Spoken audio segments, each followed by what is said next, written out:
નવસારી જિલ્લાના ચીખલી તાલુકાના સાદડવેલ ગામે આવેલ ચીખલી ખેરગામ ધરમપુર વાંસદા ડાંગના આદિવાસી ખેડૂતોની જીવાદોરી સમાન કાવેરી સુગરની જમીનની હરાજી કરવા માટે એનસીડીસી દ્વારા જાહેરાત કરાતા કાવેરી સુગરના સભાસદો ચિંતામાં મુકાયા।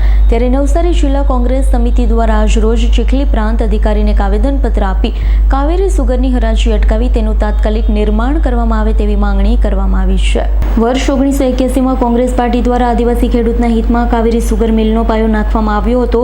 વર્ષ 1989માં ગણદેવી સુગર સામે સુપ્રીમ કોર્ટમાં જઈ કાવેરી સુગર મિલનું લાયસન્સ મેળવ્યું। સાદડવેલ ગામે જમીન ખરીદી હતી, જે બાદ રાજ્ય અને દેશમાં ભાજપની સરકાર આવતા ચીખલી તાલુકાના સાદડવેલ ગામે કાવેરી સુગર મિલનું નિર્માણની શરૂઆત કરવામાં આવી હતી। કાવેરી સુગર મિલનું ખાતમુહૂર્ત ગુજરાતના તત્કાલીન મુખ્યમંત્રી આનંદીબેન પટેલના હસ્તે 4/8/2016માં કરવામાં આવ્યું હતું અને આ જ દિવસે સાદડવેલ ખાતે જાહેર મંચ પરથી તત્કાલીન મુખ્યમંત્રી આનંદીબેન પટેલ અને નાણામંત્રી સૌરભભાઈ પટેલ દ્વારા 15,000થી વધુ સભાસદોની ઉપસ્થિતિમાં એક ઐતિહાસિક નિર્ણય લેવામાં આવ્યો, જેમાં કાવેરી સુગરમાં આદિવાસી સભાસદો વધુ હોય જેથી શેર ફાળો આવે તે પહેલા સરકારશ્રીનો શેર ફાળો પૂરેપૂરો એડવાન્સ આપી દેવામાં આવશે તેવી જાહેરાત કરવામાં આવી હતી।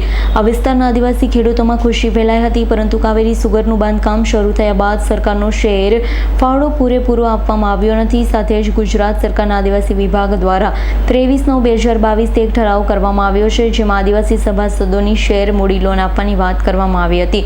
શેર મૂડી લોન પણ આજ દિન સુધી આપવામાં આવી નથી। વધુમાં વધુ 19.51 કરોડનો શેર ફાળો આજ દિન સુધી કાવેરી સુગરને આપવામાં આવ્યો નથી।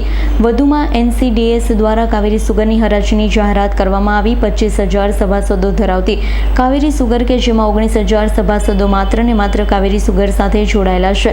ત્યારે કાવેરી સુગરની હરાજીથી આ વિસ્તારના જવાની ખેડૂતોને બીક છે કે ડબલ એન્જિનની સરકારમાં વિકાસની વાતો કરતી ભાજપ સરકારના હોદ્દેદારો જ કાવેરી સુગર મિલમાં સરકાર દ્વારા નિયુક્ત બોર્ડમાં અને કેટલાક ભાજપના નેતાઓના પરિવારના સભ્યો પણ ડિરેક્ટરમાં હોય તો પછી કાવેરી સુગર મિલનું નિર્માણ કેમ આજ દિન સુધી થઈ શક્યું નથી? ત્યારે આ મુદ્દાને લઈ હવે કોંગ્રેસ મેદાન આવી છે। નવસારી જિલ્લા કોંગ્રેસ સમિતિ દ્વારા આજરોજ ચીખલી પ્રાંત અધિકારીને એક આવેદનપત્ર આપી રજૂઆત કરાઈ છે। સુગરની હરાજી અટકાવવાની માંગણી કરી છે અને જો તેમની આ માંગ પૂર્ણ કરવામાં ન આવે તો આગામી સમયમાં જલદ આંદોલન કરવાની ચીમકી આપવામાં આવી।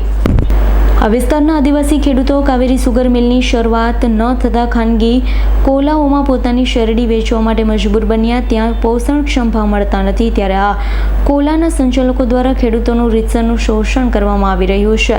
કાવેરી સુગરને વહેલી તકે ચાલુ કરવામાં આવે તેવી ખેડૂતો આશા રાખી રહ્યા। આજરોજ કોંગ્રેસ સમિતિ દ્વારા ચીખલી કાવેરી સુગર મિલની જે હરાજી થવા જઈ રહી છે એમના વિરોધમાં અમે આવેદનપત્ર આપ્યું છે। આ સુગર મિલમાં 25,000થી પણ વધુ ખેડૂતો સભાસદો છે, એમાં 19,000 ખેડૂતો એવા છે કે જે કોઈ પણ સુગર મિલમાં સભાસદ નથી।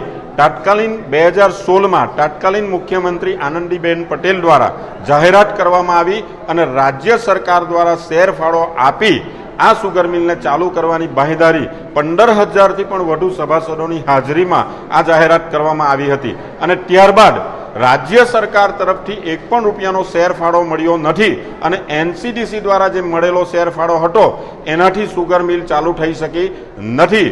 ત્યારે ગુજરાતમાં પણ ભારતીય જનતા પાર્ટીની સરકાર છે, કેન્દ્રમાં પણ ભારતીય જનતા પાર્ટીની સરકાર છે, પણ અહીંયા જે સભાસદ જે ડિરેક્ટરો છે, જે હોદ્દેદારો છે એ પણ ભારતીય જનતા પાર્ટીના હોય ત્યારે આ ડબલ એન્જિનની સરકારમાં ક્યાં પંચર પડ્યું કે આ સુગર મિલ અટકી ગઈ અને હરાજી તરફ જઈ રહી છે। અત્યારે ખેડૂતોનું ભયંકર શોષણ થઈ રહ્યું છે અને હજારો ખેડૂતોના ભવિષ્ય પર આ સવાલ ઊભો છે। ત્યારે આ સુગર મિલની હરાજી કોઈ પણ ભોગે અમે અટકાવવા માંગીએ છીએ અને જો હરાજી થશે તો આવનારા સમયમાં ખેડૂતો સાથે મળીને અમે ઉગ્ર આંદોલન કરીશું અને રોડ પર આવીશું। કોઈ પણ ભોગે આ હરાજી થવા દેવાના અમે નથી। હા, આ કાવેરી સુગર જે સાદડવેલ મુકામે શરૂ થવાની પૂરી તૈયારી હતી અને એના માટેની ખૂબ ખર્ચા પણ કરી દીધા અને હવે ખેડૂતો એ સુગર બંધ થઈ જાય એટલે ખૂબ કઠિન પરિસ્થિતિમાં મુકાઈ જાય એવું છે અને ખૂબ આશા અપેક્ષાએ એ લોકોએ શેર ખરીદેલા। એ શેરમાં મારા બાપુજીએ પણ શેર ખરીદેલા હતા અને તેમાં વારસદાર તરીકે હું પણ હતો અને અમે પણ ખૂબ એની મોટી અપેક્ષા રાખેલી, પણ જ્યારે આ સુગર બંધ થવા જાય રહી છે તો અમને ખૂબ નુકસાન થાય એવું છે. એટલે આ સુગર ચાલુ થાય એવી અમારી સૌની અપેક્ષા છે. Bureau report S9 news Navsari. અમારી તમામ માહિતીથી અપડેટ રહેવા માટે જોડાયેલા રહો S9 ન્યૂઝ સાથે.